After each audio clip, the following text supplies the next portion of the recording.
साथियों नमस्कार। स्वागत आप सभी का एक और नए वीडियो में। साथियों आज का जो ये वीडियो है वो एग्जाम स्पेशल के लिए मैं बना के लेकर आया हूँ। मैंने आप सभी से पोलिंग करके पूछा था, आप सभी ने कहा कि जी सर बना दीजिए। तो साथियों आज का जो ये वीडियो है ये स्पेशली राजस्थान पुलिस और ग्राम सेवक के लिए है। जैसा कि आप सभी को पता है कि ग्राम सेवक का सिलेबस है वो जारी कर दिया गया है।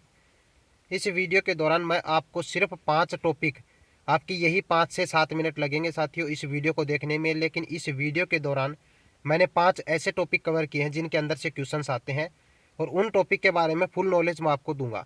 तो प्लीज़ आप वीडियो के अंदर लास्ट तक बने रहना। चलिए वीडियो को स्टार्ट करते हैं। साथियों आपने एग्जाम तो बहुत से दिए होंगे और जिनके अंदर आपने ये भी देखा होगा कि निर्वाचन आयोग यानी कि अपना जो इलेक्शन कमीशन है उसके बारे में क्वेश्चंस बहुत ज़्यादा पुटअप होते हैं। यानी कि एसएससी का एग्जाम हो या फिर राजस्थान का कोई भी एग्जाम हो, इस आयोग से क्वेश्चन जरूर बन जाते हैं। तो चलिए इस आयोग का अध्ययन करते हैं। सबसे पहले तो मैं आपको बता दूं साथियों, इसकी स्थापना जो वो 25 जनवरी 1950 को हुई थी। ठीक है, और 25 जनवरी को आप सभी को पता है कि हम किस रूप में मनाते हैं, तो ये मतदाता दिवस के रूप में मनाया जाता है। ये इसी कारण से मतदाता दिवस के रूप में 25 जनवरी को मनाया जाता है क्योंकि 25 जनवरी 1950 को इसकी स्थापना हुई थी। इसके बाद में हम बात कर लेते हैं कि कौन से आर्टिकल और कौन से भाग के अंदर आता है संविधान के अंदर। साथियों अगर पूछा जाए आपसे कि क्या ये एक संवैधानिक निकाय है या नहीं है, तो साथियों आपको क्या जवाब देना है कि हाँ, इलेक्शन कमीशन जो है वो एक संवैधानिक निकाय है। संवैधानिक निकाय साथियों वो होता है जिसका संविधान के अंदर कहीं ना कहीं वर्णन दे रखा हो, यानी कि संविधान के अंतर्गत किसी चीज का दिया हुआ होता है, उसको जो वो संवैधानिक निकाय कहते हैं। यानी कि आर्टिकल 324 के तहत भाग 15 के अंदर जो वो इलेक्शन कमीशन का जो वो जिक्र किया गया है। तो यहाँ से आप सभी को ये पता हो जाना चाहिए कि जो यह एक संवैधानिक निकाय है और संविधान के अंदर इसका जो वो वर्णन दे रखा है। उसके बाद में जिक्र करें तो आपसे दूसरा क्वेश्चन पूछ सकते हैं कि इसके जो फर्स्ट अध्यक्ष थे वो कौन थे। तो साथियों फर्स्ट अध्यक्ष इसके सुकुमार सेन थे। और अगर पूछ ले कि फर्स्ट महिला अध्यक्ष कौन थी, तो फर्स्ट महिला अध्यक्ष रमा देवी थी। साथियों अगर मेरी कोशिश आपको पसंद आ रही है तो प्लीज़ वीडियो को लाइक जरूर कर देना और कमेंट के अंदर मुझे बता देना कि जी सर हमें जो वो वीडियो बहुत अच्छा लगा है, या फिर आपका कोई भी सुझाव हो तो वो भी आप कमेंट के अंदर मुझे बता दीजिए ताकि मैं नेक्स्ट वीडियो के अंदर आपको सुधार के दे सकूँ। साथियों वीडियो का एग्जाम और राजस्थान पुलिस के एग्जाम के तैयारी जो भी कर रहे हैं कैंडिडेट, वो प्लीज़ इस वीडियो को अच्छे से देख लेना और चाहो तो आप लिख भी सकते हो। आपका जो बी पार्ट है राजस्थान पुलिस के अंदर वो जो यहाँ से कवर करवा दूंगा, इसकी मैं फुल गारंटी लेता हूँ। साथियों मेरे ऊपर बिलीव कीजिए, मैं खुद भी तैयारी करता हूँ तो मुझे एक्सपीरियंस है अपना कि किस तरीके के क्वेश्चन जो वो पुटअप होते हैं। उसके बाद में देखा जाए तो अगर पूछे कि निर्वाचन आयोग के वर्तमान अध्यक्ष कौन है, तो वर्तमान अध्यक्ष साथियों इसके अंदर सुशील चंद्र हैं जो फिलहाल के अंदर इसके अध्यक्ष हैं। उसके बाद में चलिए हम दूसरे पॉइंट के ऊपर जिक्र कर लेते हैं। जैसा कि मैंने आपको बताया था कि जो 5 पॉइंट जो होंगे, 5 टॉपिक जो होंगे, वो यहाँ पर छोटे छोटे टॉपिक है। मैं कोई बड़े बड़े टॉपिक नहीं लेकर आया हूँ, मैंने डायरेक्ट यहाँ से पूरे के पूरे स्टैटिक रूप में उठाए हैं ताकि आप सभी को जो वो एक टॉपिक के बारे में फुल नॉलेज दे सकूँ। अब बात कर लेते हैं 42वां संविधान संशोधन। ये एक ऐसा संविधान संशोधन है साथियों जिसका जो वो क्यों ना क्यों क्वेश्चन जो वो एग्जाम के अंदर देखने को मिलता है। तो देखिए इसकी जो ये लागू कब हुआ था, ये लागू तो हुआ था 1977 के अंदर। यानी अगर आपसे पूछे कि लागू कब हुआ था तो 1977 यानी कि 1977 के अंदर लागू हुआ था। लेकिन जो बना था, ये आया था, संविधान संशोधन हुआ था, वो यहाँ पर 1976 के अंदर हुआ था। तो साथियों 42वां संविधान संशोधन को यहाँ पर लघु संविधान या फिर भारत का मिनी संविधान के रूप में भी जाना जाता है क्योंकि इसके अंदर बहुत ज़्यादा चेंजेज हुए थे। तो यहाँ पर बता दूं कि प्रस्तावना के अंदर संशोधन जब हुआ था, वो यहाँ पर एकमात्र जो संविधान संशोधन के अंदर एक बार यहाँ पर प्रस्तावना में एकमात्र जो संशोधन हुआ था वो 42वें संविधान संशोधन के अंतर्गत ही हुआ था।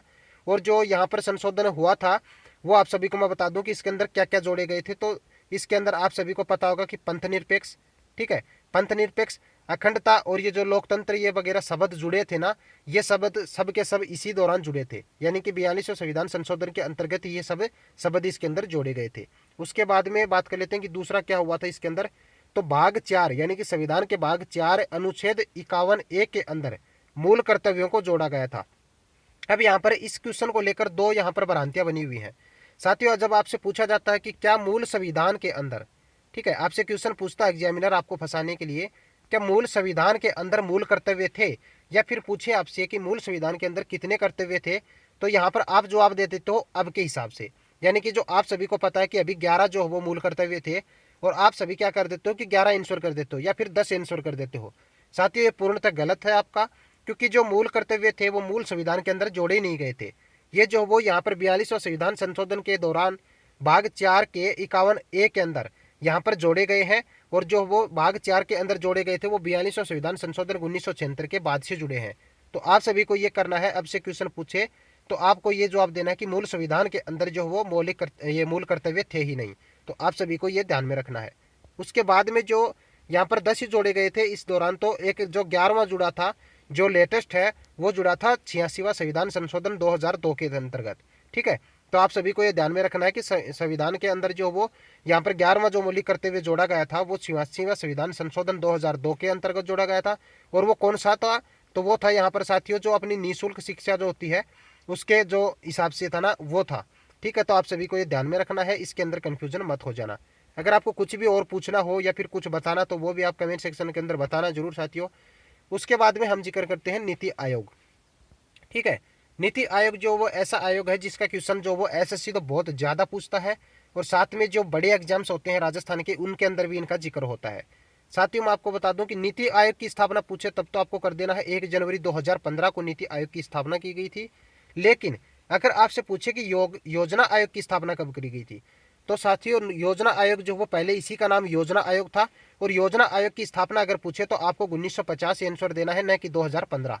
इस चीज को आप ध्यान में रख लेना। मैं यहाँ पर खुद तैयारी करता हूँ, मुझे एक्सपीरियंस है कि गलती जो वो स्टूडेंट कहाँ पर जाके कर सकता है, इसी दौरान जो वो यहाँ पर आपके मार्क्स जो वो कम हो जाते हैं। तो आप सभी के लिए मैं बता देता हूँ, ये दोनों चीज मैं लेकर आया हूँ कि अगर आपको योजना आयोग पूछे तो 1950 करना है, नीति आयोग पूछे तो आपको 1 जनवरी 2015 करना है।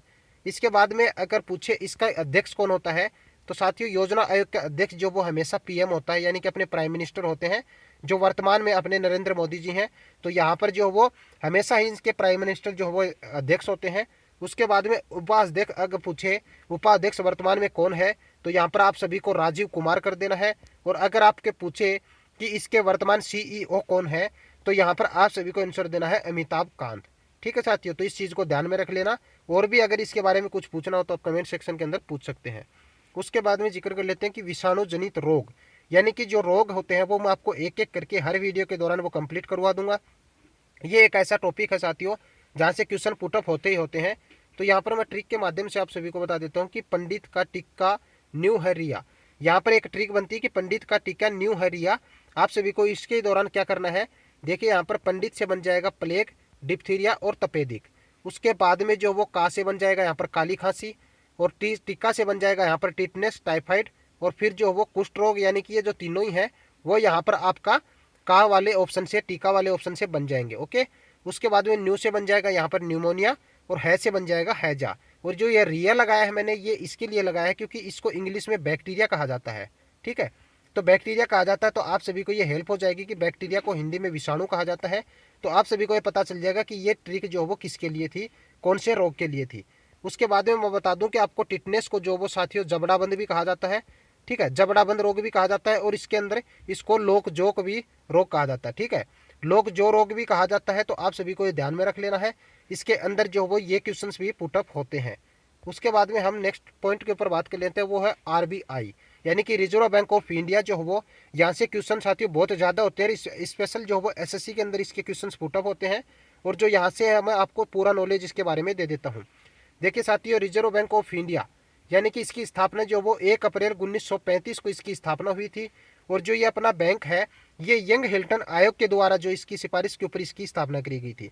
देखिए साथियों, ये बहुत बार क्वेश्चन पुटअप हुआ है, तो किस आयोग के तहत जो वो आरबीआई की स्थापना हुई थी। तो आप सभी को आंसर क्या देना है, यंग हिल्टन आयोग की स्थापना जो वो यंग हिल्टन आयोग के जो सिफारिश के ऊपर जो वो आरबीआई की स्थापना की गई थी। उसके बाद में जिक्र कर लेते हैं कि इसके पहले जो अध्यक्ष थे, यानी कि फर्स्ट जो इसके अध्यक्ष बनाए गए थे वो सीडी देशमुख थे। और साथियों जो ये इसके फर्स्ट गवर्नर अगर आपसे पूछे जाएं, यानी कि इसके जो फर्स्ट गवर्नर हैं वो यहाँ पर ओसबोर्न स्मिथ को बनाया गया था। ठीक है, ओसबोर्न स्मिथ को बनाया गया था। वर्तमान जो इसके गवर्नर हैं वो यहाँ पर 25वें गवर्नर हैं। ये भी आपको क्रम याद रख लेना है कि इसके वर्तमान में कौन से गवर्नर है, 25वें गवर्नर है। और वो कौन है, शक्तिकांत दास है, यानी कि आरबीआई के वर्तमान में गवर्नर कौन है, शक्तिकांत दास है। उसके बाद में साथियों यहाँ से आपको कंफ्यूजन हो सकता है कि इसका हेडक्वार्टर पहले जब स्टार्टिंग के अंदर 1935 में जब ये बना था तो इसका हेडक्वार्टर कोलकाता के अंदर था। ठीक है, कोलकाता के अंदर इसका हेडक्वार्टर था। लेकिन जो वर्तमान में इसका हेडक्वार्टर है वो साथियों मुंबई के अंदर है। ठीक है, मुंबई के अंदर इसका वर्तमान हेडक्वार्टर है। तो आप सभी को ये कंफ्यूजन है वो दूर कर लेना है, और आप सभी को ये याद रखना है। साथियों ये जो मेरी कोशिश थी, यहाँ पर मैंने आपको बता दिया है कि जो भी वीडियो के अंदर मैंने 5 टॉपिक डाले हैं, इन पांचों से ही क्वेश्चन आते हैं और जिसने एग्जाम दिया है उन साथियों को यहाँ पर पता भी होगा कि ये टॉपिक कितने इंपॉर्टेंट है। आप सभी को क्या करना है, वीडियो के कमेंट के अंदर जाकर बताना है कि ये वीडियो आपको कैसा लगा। अगर ऐसी ही और वीडियो चाहिए तो वो भी आप बोल देना, और कौन से टॉपिक के ऊपर चाहिए वो डिटेल के अंदर मैं आपको दूंगा। आप सभी जो वो चैनल को सब्सक्राइब कर लेना, और वीडियो अगर पसंद आए तो प्लीज़ लाइक करके हमारा भी हौसला बढ़ा देना, क्योंकि बहुत मेहनत लगती है साथी ये सब लिखने के अंदर और ये सब कंटेंट तैयार करने में। आप सभी साथी समझ सकते हैं, आप पढ़े लिखे साथी हैं, तो प्लीज़ आप एक लाइक का बटन दबाकर हमें भी मोटिवेट कीजिए और हमें बताइए कि आपको किस टॉपिक के ऊपर वीडियो चाहिए, उसी के ऊपर मैं बना दूंगा। आप सभी साथियों के लिए आज के वीडियो में बस इतना ही, मिलते हैं नेक्स्ट वीडियो के अंदर। धन्यवाद।